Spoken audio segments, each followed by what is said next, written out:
Good afternoon and welcome to the US Solar Fund PLC investor presentation. Throughout this recorded presentation, investors will be in listen-only mode. Questions are encouraged and they can be submitted at any time by the Q&A tab situated in the right corner of your screen. Just simply type in your questions and press send. The company may not be in a position to answer every question it receives in the meeting itself. However, the company can review all the questions submitted today and publish responses where it's appropriate to do so. Before we begin, I'd like to submit the following poll. I'd now like to hand you over to Meredith Frost. Good afternoon. Good afternoon, everyone, and welcome to the 2024 annual results presentation for the US Solar Fund PLC. I'm Meredith Frost, Investor Relations Lead for the US Solar Fund here at Amber Infrastructure. Joining me today is Tom O'Shaughnessy, our Head of North America, and Dan Watson, our Head of Sustainability, whom I'll let introduce themselves shortly. Tom, Dan, and I will be available to take live questions at the conclusion of the presentation, so please submit these through the webinar's Q&A function. Please note the results presentation we refer to today, the annual report and the associated RNSs are all available on the company's website, ussolarfund.co.uk. I'll now hand over to Tom to take us through the detail. Thank you, Meredith. Hi, welcome all to the results presentation for the US Solar Fund PLC for the 12 months ending 31st of December 2024. My name's Tom O'Shaughnessy and I'm the Head of North America for Amber Infrastructure. Amber Infrastructure Investment Advisor LLC is the appointed manager of the US Solar Fund. And you'll hear me refer to the US Solar Fund throughout this presentation using the abbreviation USF and Amber Infrastructure Investment Advisor LLC as Amber. Similar to prior presentations, what I'm going to aim to do here is to provide an overview of the results and then dive into additional information on key topics. As many of you will be aware, Amber took over the role of investment manager in December 2023. Our first set of results around this time last year, therefore, involved a reasonably heavy lift in terms of the number of issues that we needed to talk about. I'm happy to report that, in line with our stated objectives when we took over the role of investment manager, we have reduced the number of issues, the complexity, and as a result, hopefully shortened this presentation substantially from where we were a year ago. However, I'm talking to you today at a time of extreme uncertainty in the financial markets, and this raises new questions and concerns around how this impacts the valuation and outlook for USF. So let's start there. Done right, USF should represent a very simple investment. We have a portfolio of established operational solar assets. The amount of generation those assets produce varies slightly due to the weather and due to outages across the portfolio. But overall, the portfolio of assets presents a very stable cash flow profile over the next 30 plus years. The contracts under which those assets earn revenues are also simple and easy to analyse. And when these contracts expire, the company will look to enter into new contracts in deep and well-supported markets, markets that are seeing a massive increase in the forecast energy demand. Finally, and importantly, our view is that the portfolio is not directly exposed to potential policy changes created by the executive orders signed under the new Trump administration. We've recently issued a white paper as the manager discussing some of the recent policy changes here in the US and going into more detail, and I'll dive into some of the specifics around the policy changes in this presentation. Now, whilst my summary of our views that the portfolio is not likely to be directly impacted, the valuation of the fund is impacted by the volatility in the markets and generally by sentiment towards the solar sector as a whole. And this happens in two ways. Firstly, trading in the fund's shares is not immune to wider market trading flows. Secondly, our valuation, which is performed independently, relies upon the prevailing US risk-free rate and on market data points provided by comparable companies in both the public and private markets. The valuation of the fund, what we refer to as the net asset value, or NAV, as we'll talk about here, is therefore impacted by movement in these comparables. My job here today is to explain why we see USF as a relative safe harbour from the current volatility due to its insulation from many of the things that are impacting the wider market and renewable sector in the US. But also to describe and explain any overlap we see between the issues impacting both the market and USF. My hope is that I can provide confidence that at a portfolio level, we're making the cash flows and the company even more resilient from where we were in December 2023. I hope to provide confidence that there are no other factors that could impact the portfolio and the assets. Additionally, I hope to describe how we see any linkage between everything that's happening right now and how USF is and could be impacted. Throughout 2024, we've worked with Jill Knott, the chairperson, and the board to analyse the solar sector in the US. New appointees to the board have deepened the knowledge and experience of the sector. We collectively are hopefully well placed to answer questions related to the challenges and potentially opportunities presented by the current volatility in the markets and the recent policy changes. I encourage current and prospective shareholders to reach out and ask questions or to schedule meetings during our imminent roadshow to discuss these topics. So turning to the results presentation. During the year, the portfolio produced nearly 700 gigawatt hours of electricity. The stock continued to trade at a significant discount to the net asset value. The market capitalization of the fund on the 31st of December was $132.4 million, representing a circa 32% discount to the newly published NAV of $194.2 million. In cents per share terms, the NAV reduced from 78 cents per share in December 2023 to 75 cents a share in June 2024 and to 63 cents per share at December 31st. Part of that reduction in valuation came from a tender offer completed in June, where $18.9 million in cash was returned to shareholders. Dividends were paid in the period of $10.3 million for a total return of capital to shareholders of $28.9 million. The dividend was covered through operating cash flows.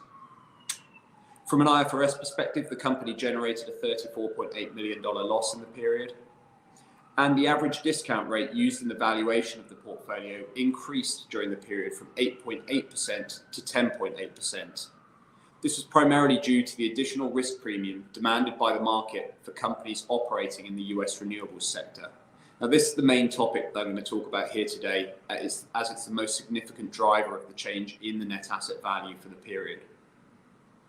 One new metric that I'll highlight here in this summary and that we've included for this year is the value of the portfolio on a per megawatt basis. This metric provides a quick reference and means of comparison across portfolios in the sector and to new build solar. This was actually suggested by a shareholder during our last interim results presentation, and we've adopted this here. In the current period, the fund value on a per megawatt basis was $750,000 per megawatt. Using the market cap, this is even lower at $610,000 per megawatt. This compares to the cost of new build solar, which the Solar Energy Industries Association estimates at $900,000 to $1 million per megawatt in 2024. From an operational perspective, the average counterparty credit strength remained the same at BBB+. Leverage in the year was around 41% of total gross asset value, well below the 50% maximum gearing allowable, and the revolving credit facility remained undrawn. The weighted average length of contracted offtake agreement fell from 11.9 years to 10.9 years, as would be expected given the passage of time and the fact that no new contracts were entered into during the period. Now, later in the presentation, Dan Watson, our Head of Sustainable Investment, will touch on some of the key environmental highlights. So with our pared down list of issues from last year, top of mind, the areas that I'm going to talk about here today are discount rates. Given the large movement we've seen and the fact that nearly the entire change in the valuation of the company in this period is a result of increasing discount rates, I'm going to talk about how the broader market and observations of the solar sector at large have impacted this valuation. Secondly, performance. This will always be an area of focus for these presentations. Unlike some of our peer group, our performance has largely been impacted by outages rather than overly optimistic forecasts for generation. I have our new Head of Asset Management, John Toolings, who has been with the portfolio of assets since inception, on the line and available to answer questions at the end around how we're seeking to improve performance. And finally, strategy for the company and outlook, how current market conditions impact our options for enhancing returns to shareholders at this juncture. Now, I talked at the start about the paring down of the list of action items that we had from when we took over the fund in 2023, and I'll just briefly touch on some of those here. So we've had our hands on the wheel now for over 12 months, and I can flag some of the things that have come off that to-do list and that have been completed or substantially advanced in 2024. The first is the tender offer. We committed to return capital to shareholders during the year and completed that tender offer in June. Secondly, the refinancing of the senior facilities for the portfolio. Now, we've announced in an RNS this morning that we will very shortly be a separate announcement made specifically related to the refinancing and our activities working on this over the last 12 months. That refinancing ensures the robustness of the company's balance sheet and delivers the objectives that we set out for the refinancing during our appointment and at this time last year. This includes an enhanced dividend yield. Finally, asset management. We've completed our remediation plans and enacted many of our priority actions during 2024. We've reviewed and in some cases changed our resources to help us do this, and we're encouraged to see some of these actions start to lead to improved performance. So these are all things that have come off the list and are therefore focused on the relevant topics for this period, and I use the traditional NAV bridge chart to guide the discussion here. So a quick recap, the NAV has reduced, as I said, from 0.78 cents per share and a total net asset value of 258.2 million in 2023 to 0.63 cents per share and a net asset value at December 31st, 2024 of $194.2 million. Taking the reasons for this in order. The first movement on the NAV bridge in the chart shows the impact of the tender offer completed in June. That reduced the NAV by the equivalent amount to the cash distributed to shareholders of $18.9 million. Dividends have been paid during the period of $10.3 million, and these are included as a reduction to NAV due to the presentation format that we're using that aligns with other industry peers. Just a note here for those whose brains work the same as mine, that the corresponding entry is the cash received during the year from the portfolio of assets, and that's shown in the final bar of this NAV bridge. During the period, the price anticipated to be received for electricity in future years continued to rise in almost all of USF's state markets. This improved NAV by $21.3 million. Offsetting that increase, we've assumed now a higher level of costs associated with some proactive maintenance activities, including corrective maintenance and building up our spares inventory. The logic here is that improving performance becomes more economic with higher energy prices, and our instructions to our asset management team in the current period have been to present us and the board with plans to enhance performance and to consider small amounts of spending in the forecast that will allow us to capture these higher future energy prices. There have been some small changes to macroeconomic assumptions used within the forecast, which I'll skip over here as they're relatively immaterial in the period. So moving on to the largest change, the increase in the discount rate. The increase in the discount rate applied in the calculation of the net asset value reduced the valuation by $48.2 million in the period. The breakdown of that change over the year is that the overall discount rate moved from 8.8% to 9.2% in June, and then further to 10.8% in December. As you'll note, the majority of that change occurred in the second half of the year, and indeed, the majority of it occurred in the final quarter of 2024, as uncertainty around the solar sector in the US increased as a result of the US election. Slide 11 shows the movement in the discount rate across the year and compares this to prior periods. Now, the two components of the discount rate are risk-free rates and a risk premium, reflecting the specific risks associated with the sector and the assets. During the period, the underlying risk-free rate, for which the 20-year US Treasury is used as a proxy, has increased 70 basis points from 4.2% to 4.9%. The remainder of the movement, 130 basis points, comes from the additional risk premium applied by the independent valuer that reflects, we believe, general market uncertainty related to the US solar sector. Now, during the final quarter of 2024, many public and private market data points were impacted by the uncertainty created by proposed changes to US energy policy. Primarily, and again in our view, we believe the incidence of any changes to US energy policy will largely be felt by assets that are yet to be constructed. The primary tool used by the federal government to stimulate renewables has been tax credits. The important point for this call is that USF's portfolio is not reliant upon tax credits and therefore unlikely to be affected by any changes in federal policy. Likewise, tariffs have little impact on a portfolio of assets that's already been constructed. However, the data points used in the valuation of USF and the sector more generally do include assets that are yet to be constructed. These companies may be both directly and indirectly more exposed to changes in federally issued tax credits and changes in tariffs. And whatever the cause of the downturn in sentiment towards the sector, there will continue to be read across to USF through this sector-specific risk premium. However, looking ahead, as some of the actual changes to US energy policy become known, we believe that it's likely that a distinction will be made between companies such as USF, whose assets are largely insulated from tax credit changes and tariffs, and companies and assets that are impacted by these changes. Talking to dividend coverage. Operational dividend coverage for the period was 1.1 times covered.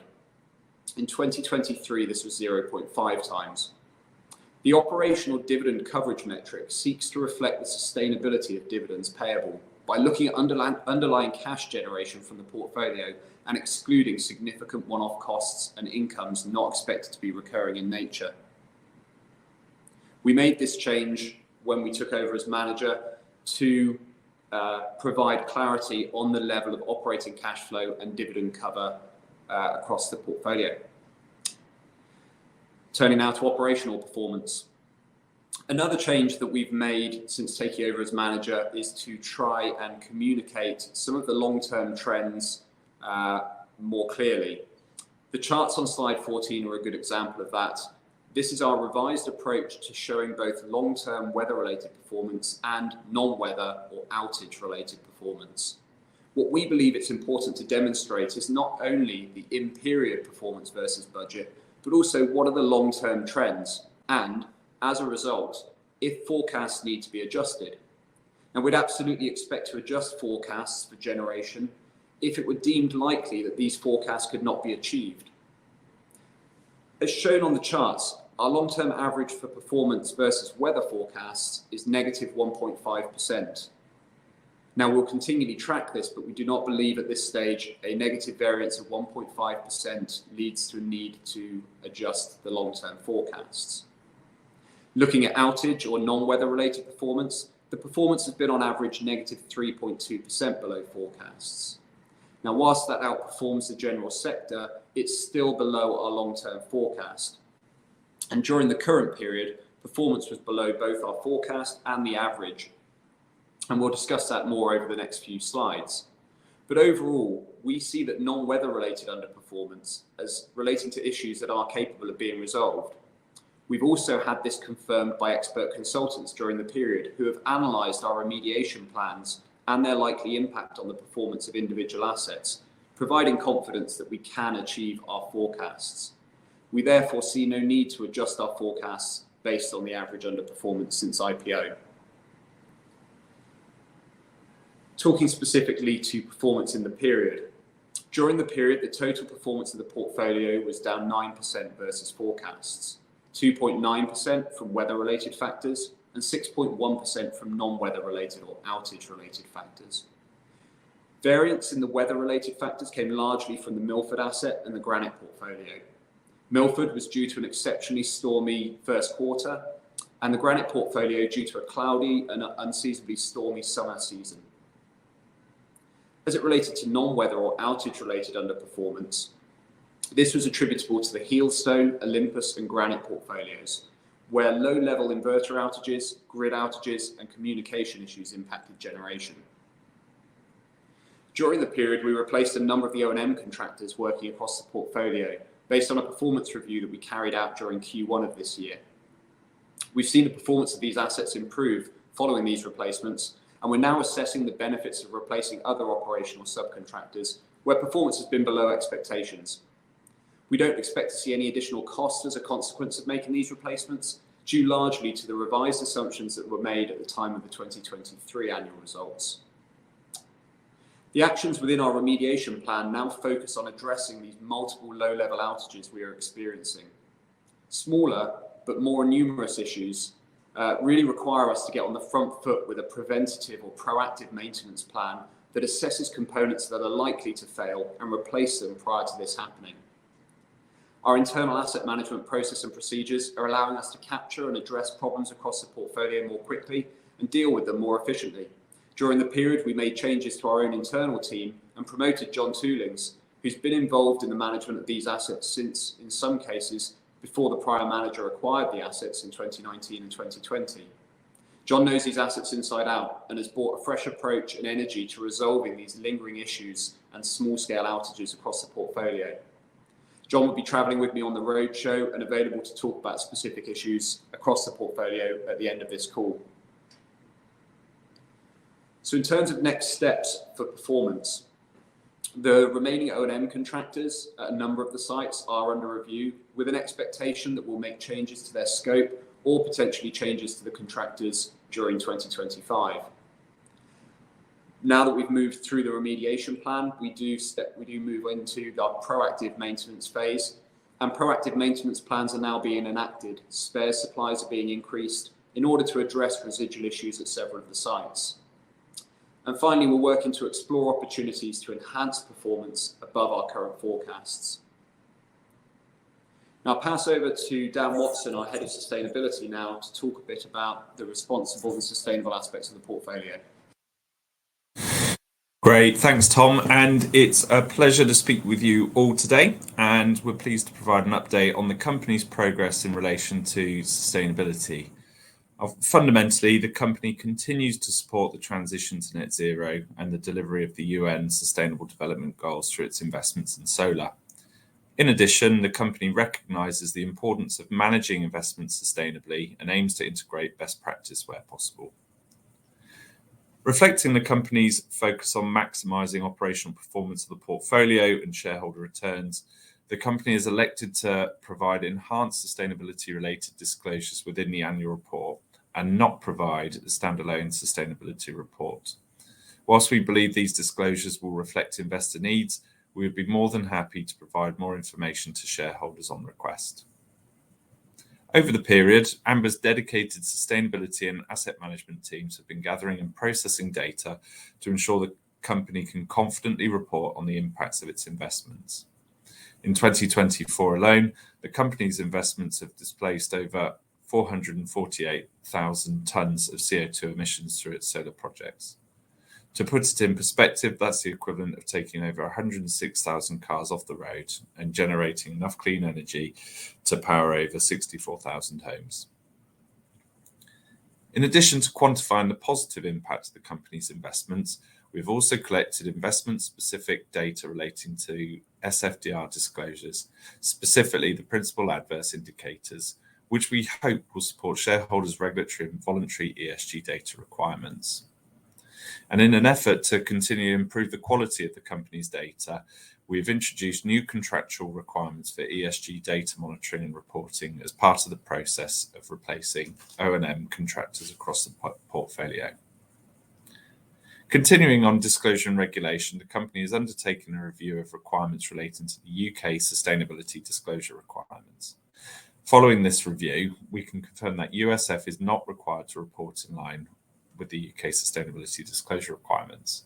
And although the rules do not directly apply to the company, the board has a strong commitment to clear and transparent disclosures for investors, and working with Amber aims to comply with the anti-greenwashing rule and associated guidance.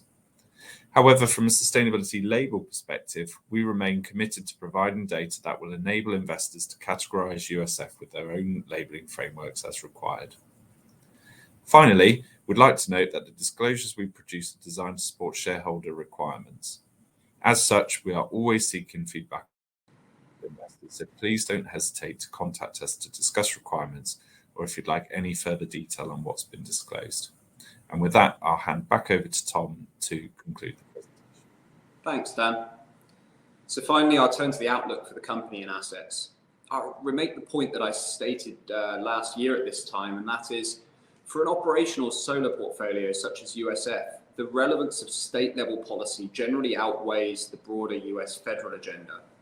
This is because the tools the federal government have used for the last 2 decades to stimulate investment in renewables, including tax credits, are a benefit to owners during the construction phase and early years of a project life. Established operational assets do not have any reliance on federal incentives or stimulus, and the bigger drivers, therefore, for established operational assets are the demand for power and the supply and demand for renewable energy. Taking those in order, we're continuing to see demand for energy increase. Power-intensive AI, manufacturing, onshoring, and electrification are driving the growth in demand, and this is in turn increasing energy prices. Likewise, we're seeing the demand for renewable energy increase. In our view, the single biggest factor impacting that demand currently is the growth in AI and the corporate responsibility objectives of companies focused on AI, and this is leading to increased demand for renewable energy. Amber recently issued a white paper explaining some of these trends that we're seeing in key markets across the US, and that's published on our website. Along with the demand drivers, we're continuing to observe significant changes in the deployment of new renewables. Most significant is the congestion in the interconnection queues for new renewable energy to be connected to the grid. Generally speaking, this position is deteriorating, and available grid connections are becoming more valuable as new connections are harder to obtain. We expect this to likely get worse before it gets better. And overall, the impact is that the demand for renewable electricity is believed to outstrip supply in the short and medium term, potentially benefiting existing owners of renewable generation. The uncertainty and potential new challenges created by the new Trump administration could impact the supply of new projects in relative terms compared with 2024 forecasts and further exacerbate the supply and demand imbalance. For the USF portfolio, we're well positioned to benefit if this plays out. As mentioned earlier, the portfolio is currently viewed as a generic renewable sector investment and is therefore being impacted by views on policy, tax credits, tariffs, and other headwinds impacting new build renewables. A true distinction between operational assets and development assets would likely drive better value for USF and its assets, leading to options for shareholders in the future. In the meantime, we're committed to ensuring the portfolio remains robust and that we address any lingering performance issues. We know what it takes to run a portfolio of these assets successfully, and it's largely the same factors that maximize the value on a sale or consolidation. Therefore, it makes sense for us to diligently pursue strong operational performance, good reporting, good record keeping and analysis. Finally, the board have requested us to double down on our analysis of the market and proactively monitor the sector, providing updates to them on a periodic basis. This allows them to make well-informed, proactive decisions on behalf of shareholders. Some of our key metrics that we're monitoring, and an indication of the status of these key metrics that would support a sale, for example, are included in the quarterly reporting that we make to the board. We remain committed to providing options to the board and to shareholders as they arise, and at all times justifying our views based on the market. And we look forward to continuing this work during 2025. That concludes the presentation, and I'll open this up to questions. Perfect. That's great. Thank you very much for your presentation. Ladies and gentlemen, please do continue to submit your questions, and you can do so just by using the Q&A tab that's situated on the top right-hand corner of your screen. But just while the company take a few moments to view the questions that have been submitted today, I'd like to remind you that the recording of this presentation, along with a copy of the slides and the published Q&A, can be accessed via your investor dashboard. Meredith, at this point, I'll hand over to you to chair the Q&A, and I'll pick up from you at the end. Thanks very much. Unsurprisingly, in light of the current news, Tom, we've had a lot of questions in relation to the tariffs. So please could you reiterate to the extent possible at this stage what the impact of those may be on the portfolio? Absolutely. And again, in relative terms, we believe the USF portfolio is well insulated from any tariff risk.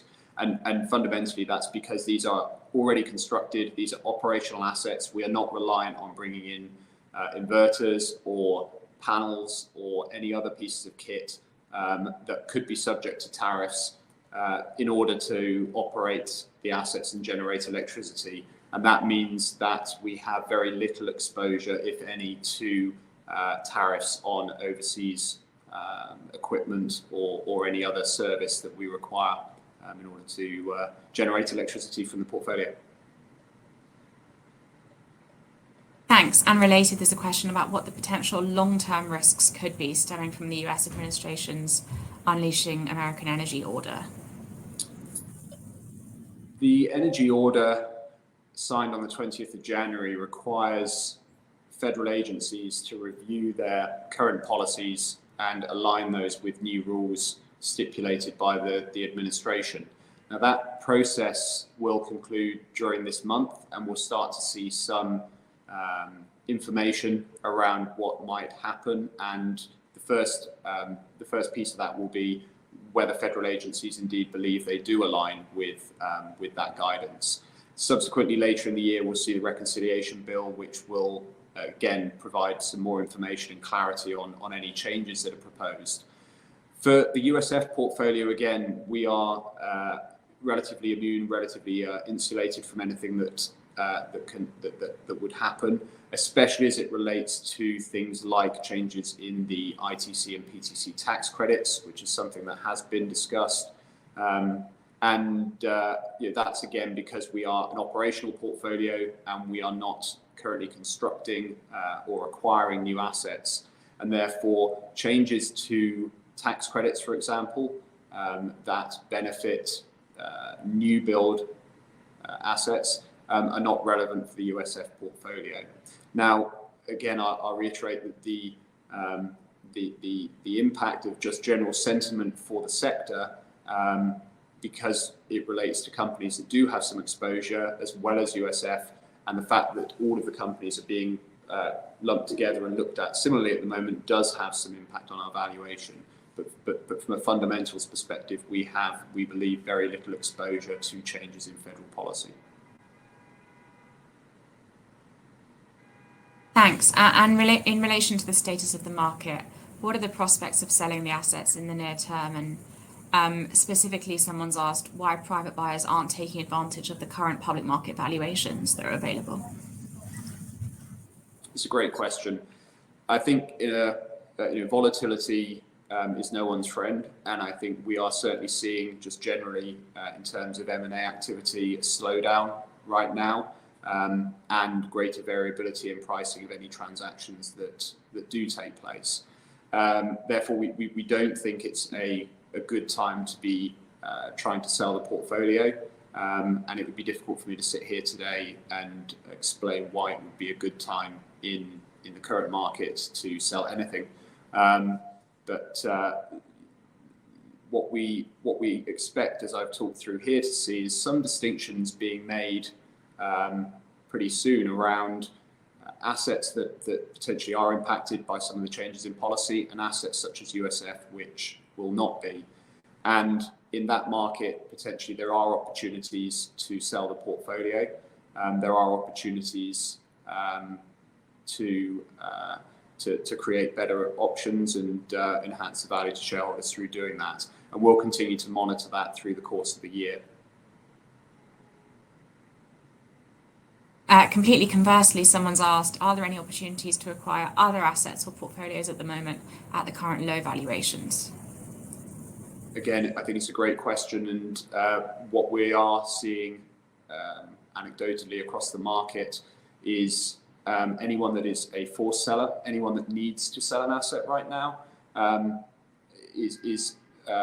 those trades are happening at maybe non-aspirational pricing, and in a disjointed market, there are opportunities for those with capital to go and acquire assets at a great return.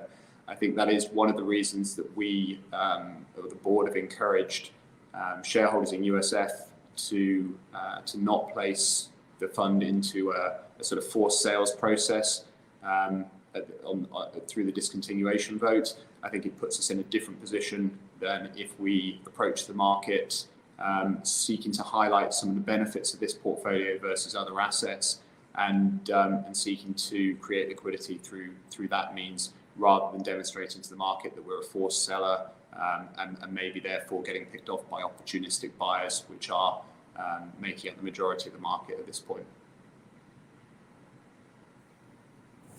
And I know you can't say much about the refinancing currently, but I was wondering if you could elaborate on the rationale, just remind people why that work's underway. Sure, yes. And the refinancing, as I say, we will prepare and present an RNS to the market very shortly on the refinancing, which will set out all of the details. But going back to both the 2023 annual results and the interim results, we set out an analysis of the current financing terms and, importantly, the amortization profile related to the current debt facilities, which is very front-ended. What that does is it means that there's less distributable cash flow in the early years, and conversely, a lot of distributable cash flow in later years. What we've tried to achieve through the refinancing is smoothing that amortization profile, creating a better distribution and cash yield in the early years, and a more consistent distribution and cash flow profile overall. Now, there are some ancillary benefits that we see to the refinancing, but that's ultimately what we've sought to achieve. That's been the number one goal of this refinancing. One of the other, and I talked about the robustness of the balance sheet and the portfolio earlier in the presentation, but we had a refinancing of the Euryalus portfolio that would have needed to occur in June 2026. And then subsequently, the Heelstone and Granite portfolios required a refinancing in 2027 and 2028. By refinancing those facilities now, we avoid any issues should the markets remain volatile, should anything else happen. We'll again be insulated and robust to any market conditions by having long-term financing in place. And you may not be able to answer this one because it's a follow-up to the refi, but do credit suppliers differentiate between operational and development assets? Is there a kind of rationale in that perspective? I think the question is probably do we see different financing rates for development, construction and operational assets? And yes, certainly we do. I'd extend that and say we now have started to see even different pricing between development phase, which is the most risky phase, construction, operational phases, and then assets like the USF portfolio where you have a demonstrable track record of operation and you are towards the end of the tax equity period. So it's almost sort of a spectrum, with the most risky stages being priced higher and then the least risky stages priced lower, and the USF portfolio would sit towards the least risky end of the spectrum. And then just to wrap up, could you expand a bit more on what a forced seller might mean for this portfolio, what that might look like? I think when I reference a forced seller, all I mean is anyone who needs to create liquidity for other reasons. A good example could be a company that's also developing assets at the same time. Development assets and construction assets do not create cash. They require cash in order to develop and construct them. And many market participants both have operational assets, but also development and construction phase assets. And what we're seeing just generally in the market is that operational assets are being sold to create liquidity so that the construction and development assets can be built out. That's one example. There are other examples where someone might either have been instructed or required otherwise to monetize their assets. I think that quite quickly gets out into the market, and buyers realise that there's a set of circumstances that potentially leads to preferential pricing versus a normal functional market where there's a trade to be struck between willing buyers and willing sellers. Great. That's all the questions we've had in today, so I think we can draw the presentation to a conclusion. Perfect. Yes. Thank you very much for updating investors today. Could I please ask investors not to close this session, as you now be automatically redirected to provide your feedback in order that the management team can better understand your views and expectations. On behalf of the management team of US Solar Fund PLC, we'd like to thank you for attending today's presentation, and good afternoon to you all. Thank you. Thank you very much.